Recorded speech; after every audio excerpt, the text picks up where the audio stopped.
안녕하세요. 이 채널은 직접 제작한 리틀북을 여러분과 함께 읽고 생각해보는 오디오북 채널입니다. 전쟁은 지도를 다시 그리고 국경에 선을 긋고 승자와 패자의 이름을 역사책에 새겨넣습니다.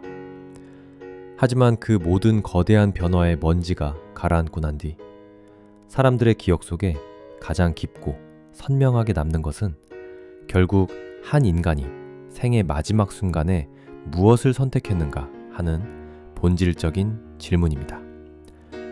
1944년 겨울, 이탈리아 북부의 험준한 산악마을 솜모 콜로니아에서 한 미군 장교는 다가오는 자신의 죽음을 똑똑히 알면서도 결코 뒤로 물러서지 않았습니다. 그는 포탄을 적의 진영이 아닌 자기 자신이 두 발을 딛고 서 있는 바로 그 자리로 불러들였습니다. 그 선택은 단순한 전술적, 군사적 결단이 아니었습니다. 그것은 타인의 삶과 아군의 생존을 위해 기꺼이 자기 생명을 내어놓은 한 인간이 보여줄 수 있는 가장 뜨겁고 숭고한 증언이었습니다. 늦게나마 역사의 두꺼운 먼지를 털어내고 제 이름을 되찾은 영웅, 존 로버트 폭스 중위의 이야기를 시작합니다. 오늘의 책, 무너진 탑의 영웅, 존 로버트 폭스 중위. 지금부터 읽어드리겠습니다. 1997년 1월, 화려한 샹들리에가 빛나는 워싱턴 DC의 백악관. TV 화면 너머로 빌 클린턴 미국 대통령의 차분하고도 숙연한 목소리가 흘러나오고 있었다. 대통령의 손에는 미국 군인이 받을 수 있는 최고 무공 훈장인 명예훈장이 정중히 들려 있었다. 그리고 그 훈장을 받기 위해 서 있는 이는 백발이 성성하고 주름이 깊게 팬 노부인 아를린 폭스였다. 반세기가 넘는 기나긴 세월, 남편을 잃은 슬픔과 세상의 지독한 편견을 홀로 견뎌온 그녀의 눈가에 맺힌 뜨거운 눈물을 보는 순간, 텔레비전 앞을 지키고 있던 내 거칠고 늙은 손도 걷잡을 수 없이 잘게 떨리기 시작했다. 존 로버트 폭스 중위는 자신의 생명을 기꺼이 바쳐 수많은 아군과 무고한 민간인의 목숨을 구했습니다. 그의 영웅적인 희생은 대통령의 낭독이 이어졌지만 내 귓가에는 더 이상 백악관의 우레 같은 박수 소리도 텔레비전 소리도 들리지 않았다. 대신 시공간을 훌쩍 건너뛰어 1944년 12월 이탈리아 북부 토스카나 지방의 작은 산악마을 솜모 콜로니아를 매섭게 휘감던 날카로운 겨울바람 소리가 고막을 찢을 듯 울려 퍼지기 시작했다. 피비린내와 매캐한 화약 냄새, 수백 년 된 돌무더기가 무너져 내리던 참혹한 굉음, 그리고 무전기 너머로 들려오던 그토록 침착하고 단호했던 굵직한 목소리. 나는 당시 16살의 이탈리아 파르티잔 연락병 마르코였다. 나는 그 지옥 같았던 크리스마스 다음날 미군 제92 보병사단 소속 포병 관측 장교였던 폭스 중위가 어떤 참혹한 상황 속에서 어떤 위대한 선택을 했는지 가장 가까운 곳에서 지켜본 생존자다. 국가는 50년이라는 까마득한 시간이 지나서야 그의 피부색이 아닌 그의 위대한 심장에 훈장을 수여했지만 내게 그는 이미 반세기 전 얼어붙은 겨울의 심장 한가운데서 자신을 불태워 우리 모두를 살려낸 따뜻하고 거대한 거인이었다. 이제 50년 넘게 내 가슴 속에 무거운 돌덩이처럼 얹혀있던 그 숭고하고도 비극적이었던 밤의 진실을 세상에 꺼내놓으려 한다. 검은 버펄로들의 도래. 1944년 11월 우리 마을 솜모 콜로니아는 세르키오 계곡을 굽어보는 아펜니노 산맥의 전략적 요충지였다. 고지대에 위치한 탓에 연합군과 독일군 모두에게 이 마을은 반드시 차지해야만 하는, 혹은 목숨을 걸고 방어해야만 하는 눈엣가시 같은 곳이었다. 이미 수년째 이어진 전쟁에 지칠 대로 지치고 굶주린 마을 사람들은 하루하루 포탄이 떨어질까 두려움에 떨며 방공호에 숨어 지냈다. 어느 날 아침, 짙게 깔린 산안개를 뚫고 미군 부대가 마을 광장으로 진주해왔다. 조심스레 고개를 내민 주민들은 놀라움을 금치 못했다. 그들은 할리우드 영화나 선전물에서 흔히 보아오던 금발의 백인 미군들이 아니었다. 짙은 갈색 혹은 흑요석처럼 새까만 피부를 가진 흑인 병사들이었다. 그들의 어깨에는 검은 버펄로가 투박하게 그려진 부대 마크가 꿰매어져 있었다. 바로 미군 제92 보병사단. 인디언 전쟁 때부터 용맹함으로 이름 높았던 전설적인 버펄로 솔저스였다. 당시 나는 이탈리아 레지스탕스의 잔심부름을 하며 연합군에게 복잡한 산악 지형을 안내하는 역할을 맡고 있었다. 그 과정에서 나는 제598 야전 포병대대 소속의 전방 관측장교 존 로버트 폭스 중위를 처음 만났다.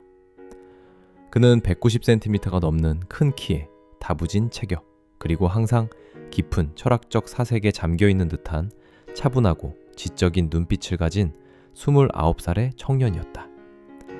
그는 오하이오주 윌버포스 대학교에서 ROTC를 우수한 성적으로 수료한 엘리트 장교였다. 인종차별이 제도적으로 그리고 일상적으로 극심했던 1940년대 미국에서 흑인이 장교 계급장을 단다는 것이 어떤 가혹한 의미인지 당시 10대 소년이었던 나로서는 온전히 이해하지 못했다. 하지만 그가 오만한 백인 상관들을 대할 때 보여주던 깍듯하면서도 결코 비굴하지 않은 꼿꼿한 태도, 그리고 겁먹은 부하 병사들과 우리 마을 사람들을 챙길 때 배어나오는 따뜻한 카리스마를 보며 나는 그가 결코 평범한 인물이 아님을 단번에 직감할 수 있었다. 마르코, 이 마을에서 가장 시야가 넓고 폭격을 견딜 만큼 튼튼한 건물이 어디지? 부대가 도착한 첫날, 폭스 중위가 내게 물었다. 포병 관측장교였던 그에게는 적의 움직임을 낱낱이 파악하고 후방의 아군 포병대에 정확한 사격 좌표를 불러줄 수 있는 관측소가 최우선으로 필요했다. 나는 마을 중심부에 우뚝 솟은 중세시대의 육중한 돌탑과 그에 연결된 2층짜리 석조 저택으로 그를 안내했다.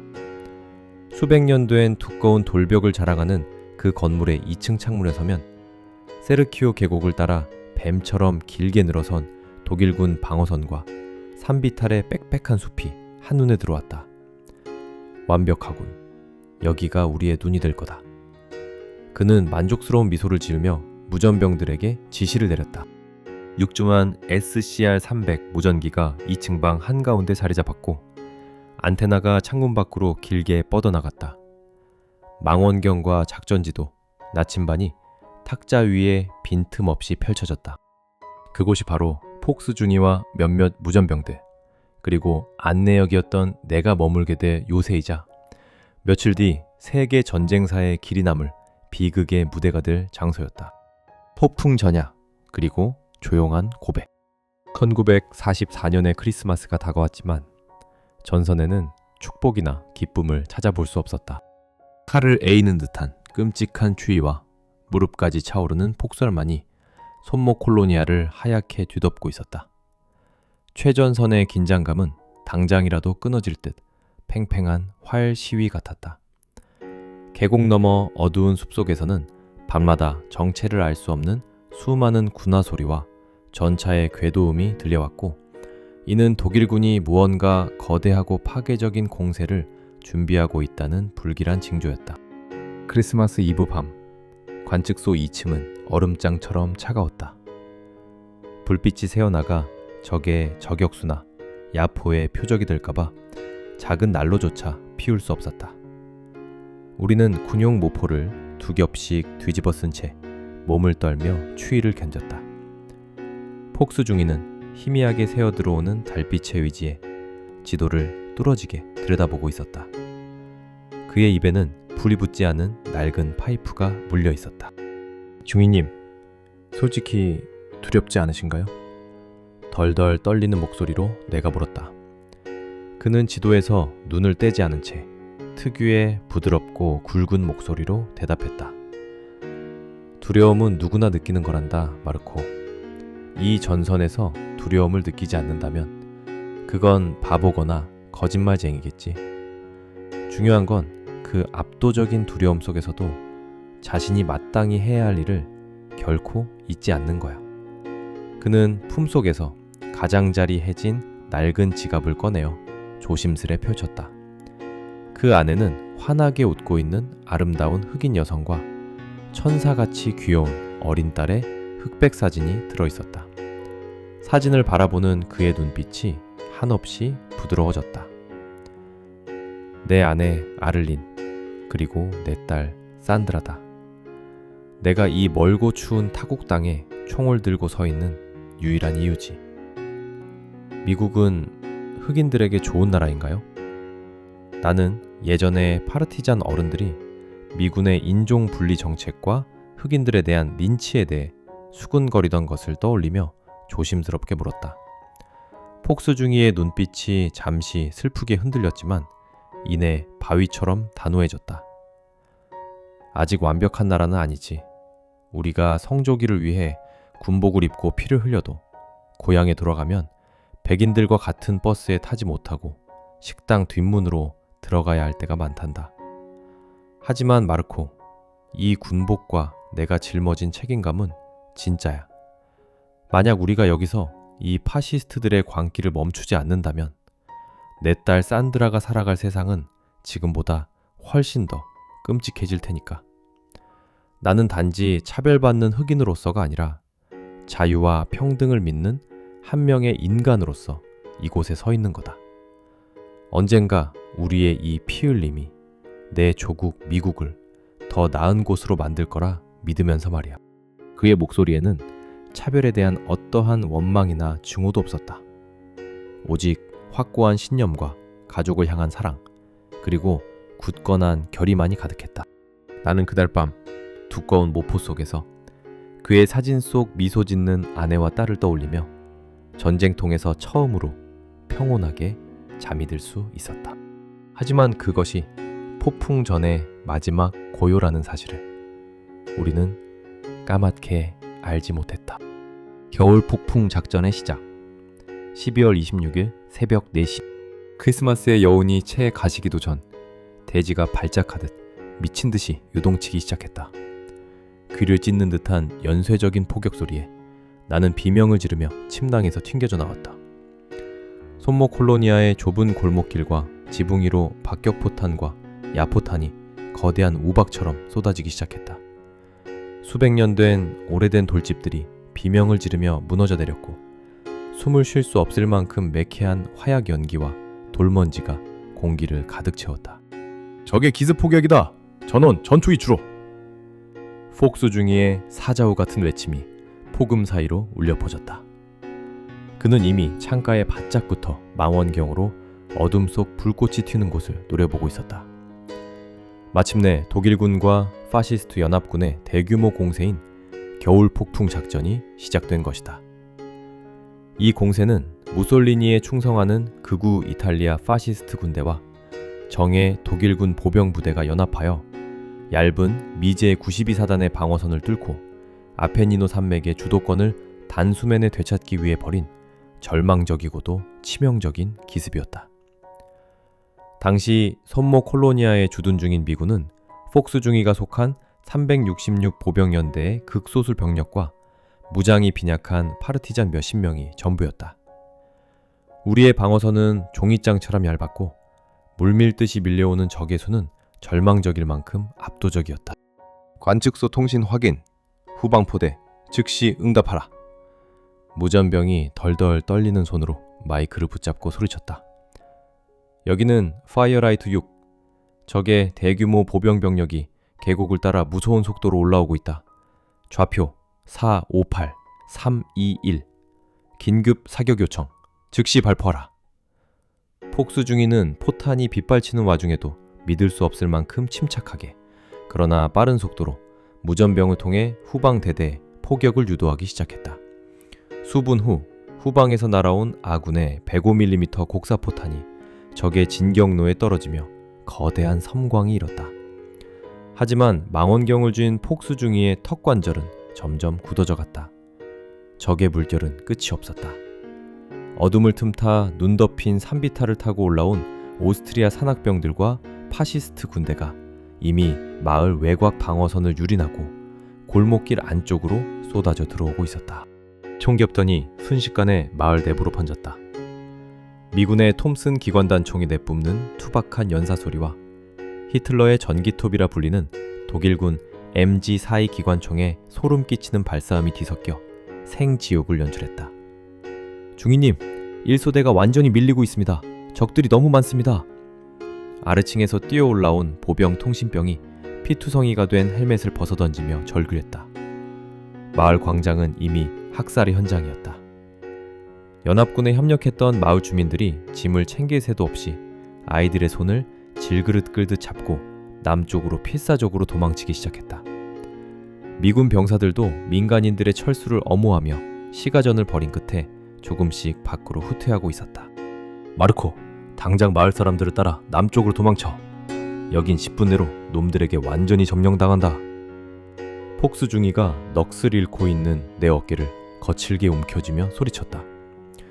하지만 나는 너무 엄청난 공포에 짓눌려 다리가 얼어붙은 듯 한 발짝도 떼지 못했다. 창밖은 총탄이 굵은 빗줄기처럼 쏟아지고 있었다. 하지만 전황은 우리의 예상을 아득히 뛰어넘는 속도로 악화되었다. 내가 떠밀리듯 1층으로 내려가 현관문을 열려던 찰나 이미 건물 앞 골목길 모퉁이를 돌아 회색 군복을 입은 독일군 수십 명이 진입하는 것이 보였다. 건물 밖으로 발을 내딛는 순간 벌집이 되는 상황이었다. 나는 비명을 지르며 다시 2층 계단으로 네 발로 기어 올라갔다. 우리가 있는 관측소 건물은 이제 붉은 파도 한가운데 남겨진 작고 외로운 섬이 되어버렸다. 미군의 주력은 완전히 철수했고 독일군은 마을을 장악한 채 우리가 숨죽이고 있는 이 석조 건물을 겹겹이 포위하기 시작했다. 좁혀지는 포위망, 그리고 죽음의 좌표. 아침 8시 무렵 날이 밝아오면서 우리가 처한 상황의 절망성은 한치의 의심도 없이 명확해졌다. 깨진 창문 틈으로 밖을 내다본 나는 숨을 쉴 수조차 없었다. 건물 아래 좁은 골목과 마당마다 독일군과 파시스트 군대가 개미떼처럼 진을 치고 있었다. 그들은 통신 안테나가 삐죽 튀어나온 2층 관측소를 향해 일제히 맹렬한 집중 사격을 퍼붓기 시작했다. 타다당, 챙, 퍽. 총알이 석조 벽을 때리며 불꽃을 튀겼고 날카로운 유리창 파편이 방 안으로 폭풍처럼 쏟아졌다. 무전병 한 명이 어깨에 총을 맞고 끔찍한 비명을 지르며 피를 쏟아냈다. 마르코, 저기 구석의 지하 창고로 내려가는 해치로 들어가. 무슨 일이 있어도 절대 소리내지 말고 바닥에 엎드려 있어. 폭스 중위는 권총을 뽑아들고 나를 방구석의 낡은 나무 해치 안으로 억지로 밀어넣었다. 해치 아래는 건물 기초와 연결된 쥐구멍같이 비좁고 캄캄한 지하 공간이었다. 나는 거미줄과 흙먼지가 가득한 그곳에 웅크린 채 위층에서 벌어지는 모든 대화와 무전교신을 숨죽여 들어야만 했다. 본부, 여기는 파이어라이트 6. 최전방 방어선이 완전히 붕괴되었다. 적이 마을을 100% 장악했다. 아군 보병들은 철수 중. 지금부터 내 좌표를 기준으로 적진 한가운데 포격을 유도하겠다. 폭스 중위의 목소리는 소름이 돋을 정도로 기이하게 차분했다. 귓가에 총탄이 윙윙거리고 건물이 허물어지는 와중에도 그의 목소리에는 단 한치의 떨림도 없었다. 좌표 274, 적 보병 중대 규모 이상 밀집, 일제사격 요청. 쿵쿵쿵. 포탄이 날아오는 섬뜩한 파공음에 이어 건물이 요동쳤다. 파편이 튀고 밖에서 적군들의 처절한 비명소리가 들렸다. 폭스의 정확하고도 치명적인 포격 유도로 아군의 105mm 포탄이 적의 후속 병력을 끊임없이 차단하고 있었다. 그 피말리는 지연전 덕분에 철수하는 미군과 민간인들이 안전지대로 도망칠 귀중한 시간을 벌 수 있었다. 하지만 폭스가 아군 수백 명의 생명을 구하는 대가로 적들의 모든 분노와 화력은 온통 그가 있는 이 2층 관측소로 집중되었다. 독일군 지휘관이 밖에서 독일어로 고래고래 소리치는 소리가 똑똑히 들렸다. 그들은 자신들의 진격을 가로막는 포병 관측소가 바로 이 건물 안에 갇혀 있다는 것을 깨달은 것이다. 창문을 깨고 수류탄이 1층으로 날아들어 터지는 굉음이 들렸다. 건물이 뿌리째 흔들리고 지하의 먼지가 폭포수처럼 쏟아졌다. 적들이 도끼와 개머리판으로 1층 현관문을 부수고 진입하고 있었다. 놈들이 1층에 들어왔다. 부상당한 무전병에 다급한 비명이 들렸다. 그때 폭스 중위가 무전기 마이크를 움켜쥐고 다급하게 좌표를 부르는 소리가 들렸다. 본부, 타깃이 우리 건물 코앞까지 접근했다. 좌표를 수정한다. 거리를 50야드 단축하라. 50야드? 중위, 제정신인가? 그건 너무 가깝다. 자네들까지 폭발 반경에 들어간단 말이다. 무전기 너머로 대대본부의 통신병이 경악하며 외쳤다. 내 말대로 해. 놈들이 떼거지로 몰려오고 있다. 50야드 단축, 쏴라. 곧이어 고막을 터트릴 듯한 괴음과 함께 포탄이 우리가 숨어있는 건물 바로 앞마당과 담벼락에 떨어졌다. 밖에서 적군의 비명소리가 진동했고 흙더미가 창문으로 쏟아져 들어왔다. 하지만 그 압도적인 화력도 잠시뿐이었다. 마침내 삐걱거리는 나무 계단을 밟고 2층으로 지쳐 올라오려는 적들의 군화 소리가 똑똑히 들리기 시작했다. 위층에서 짧은 총격전이 벌어졌고 폭스 중위가 톰슨 기관단총과 권총을 번갈아 쏘며 거칠게 저항하는 소리가 들렸다. 이제 정말 끝이었다. 적군 수십 명이 이미 1층과 계단을 점령했고 관측소가 함락되는 것은 초읽기에 들어갔다. 만약 폭스 중위가 적의 포로가 되거나 사살당해 무전이 끊기면 미군의 포격 장벽은 사라질 것이고 분노한 독일군 대부대는 그대로 계곡 방어선을 밀고 내려가 수천 명의 연합군과 피난민의 등 뒤에 총알을 박아 넣을 것이 뻔했다. 지하 창고에 숨어 바지에 오줌을 지린 채 덜덜 떨고 있던 나는 위층에서 폭스 중위가 무전기를 향해 외치는 마지막 목소리를 들었다. 그 목소리는 50년이 지난 지금도 내 뇌리에 문신처럼 선명하게 각인되어 있다. 현 위치로 사격하라. 여기는 파이어라이트 6. 폭스 중위의 목소리는 놀라울 만큼 고요했다. 모든 것을 삼켜버릴 폭풍의 한가운데 홀로 선 사람처럼. 본부, 현재 위치에 전포대 최대 화력 사격을 요청한다. 무전기 너머는 순식간에 침묵에 잠겼다.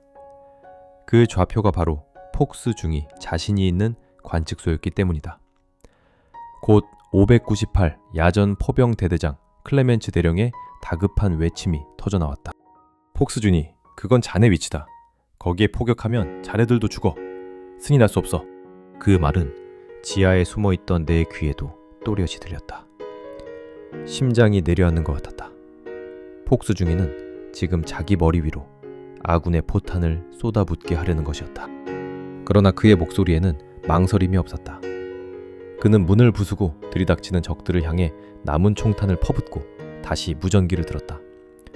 부서지는 문소리와 독일군의 고함이 뒤섞인 가운데 그는 차갑도록 침착하게 말했다. 사격하십시오. 대령은 다시 철수를 명령했지만 폭스는 조금도 흔들리지 않았다. 사격하십시오. 저들의 숫자가 우리보다 훨씬 많습니다.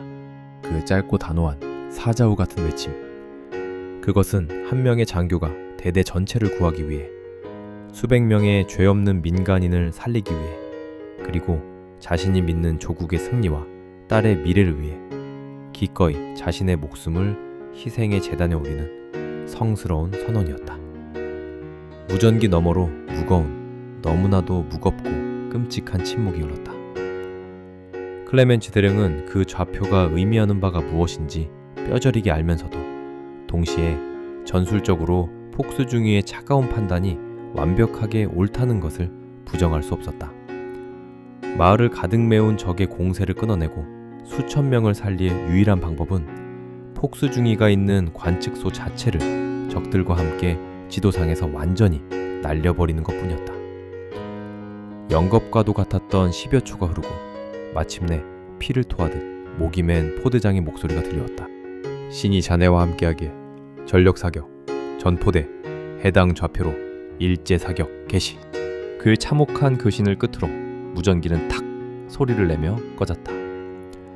나는 지하에서 양손으로 귀를 꽉 틀어막고 바닥에 차가운 흙에 코를 박고 납작 엎드렸다. 공포와 슬픔이 뒤섞인 눈물이 뺨을 타고 쉴 새 없이 흘렀다. 위층에서는 더 이상 폭스 중위의 총소리나 교전 소리가 들리지 않았다. 대신 무거운 군화와 발로 방문을 박살내고 우르르 들이닥치는 소리, 그리고 잠시 후 텅 빈 방 안에서 당황한 독일군들이 웅성거리는 소리가 들렸다. 아마도 방 안으로 들이닥친 적들은 자신들에게 총구를 겨누는 대신 무전기를 내려놓고 고요히 창밖의 회색 하늘을 응시하고 있는 한 흑인 미군 장교의 의연한 뒷모습을 발견했을 것이다. 그 짧은 마지막 순간 폭스 중위는 무슨 생각을 하고 있었을까? 아내 아를린의 따뜻한 미소를 떠올렸을까? 아니면 어린 딸 산드라가 뛰어놀 흑인과 백인이 다 함께 웃을 수 있는 차별 없는 미국의 미래를 꿈꿨을까? 그 찰나에 숨막히는 정적 뒤에 세상의 종말과도 같은 거대한 굉음이 우리 머리 위로 덮쳐왔다. 무너진 하늘, 그리고 침묵. 삐.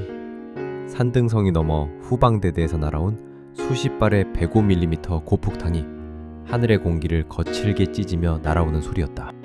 그것은 심판의 날, 죽음의 천사가 부는 끔찍한 나팔 소리 같았다. 쾅! 쾅! 대지가 말 그대로 뒤집혔다. 내가 숨어있던 지하 공간 전체가 위아래로 미친 듯이 요동치며 요람처럼 흔들렸다. 끔찍한 폭발음과 파괴음이 동시에 고막을 때렸고 관측소 건물에 수백 년 된 두꺼운 돌벽이 종이장처럼 찢어지며 와르르 무너져 내렸다.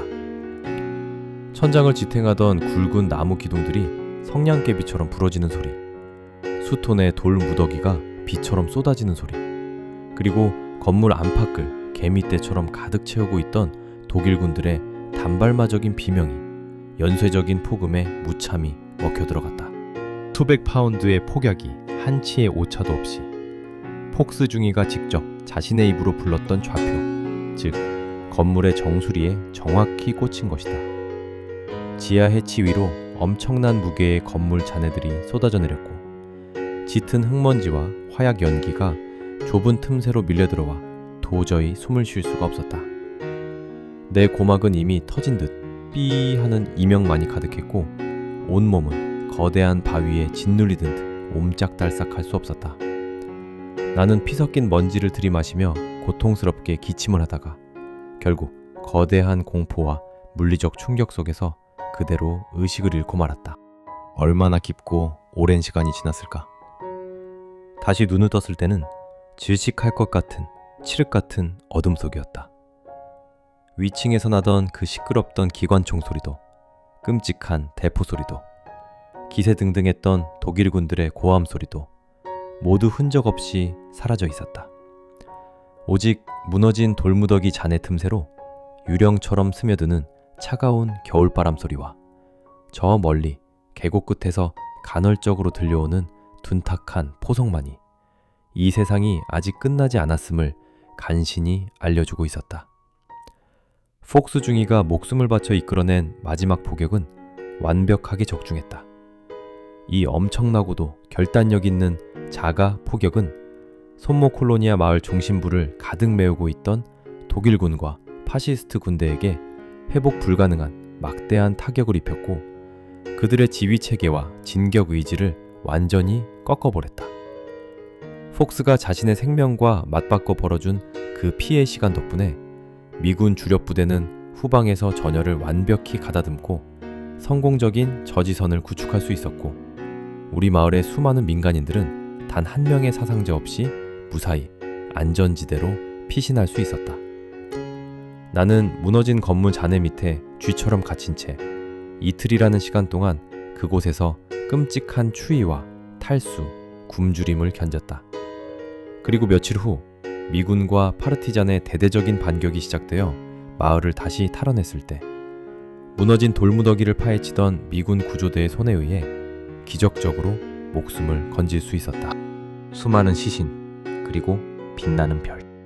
나는 미군 의무병의 부축을 받으며 절뚝이는 다리로 마을 중심부 광장으로 걸어나갔다.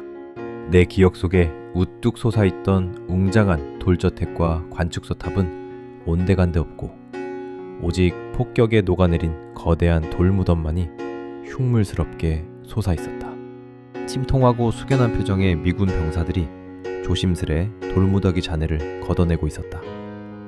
그리고 그곳에서 나는 평생토록 결코 잊을 수 없는 끔찬 장관이자 가장 위대한 비극의 현장을 두 눈으로 목격했다.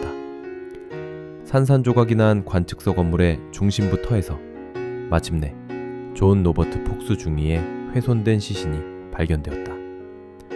하지만 수습 현장에 있던 모든 이들의 숨을 멎게 만든 것은 따로 있었다. 폭스 중위의 시신을 중심으로 그의 포격 유도에 직접적으로 휘말려 목숨을 잃은 무려 100여 구의 독일군 및 이탈리아 파시스트 군대의 시신이 마치 재단을 감싸는 기괴한 후광처럼 빙 둘러싸듯 쓰러져 있었던 것이다.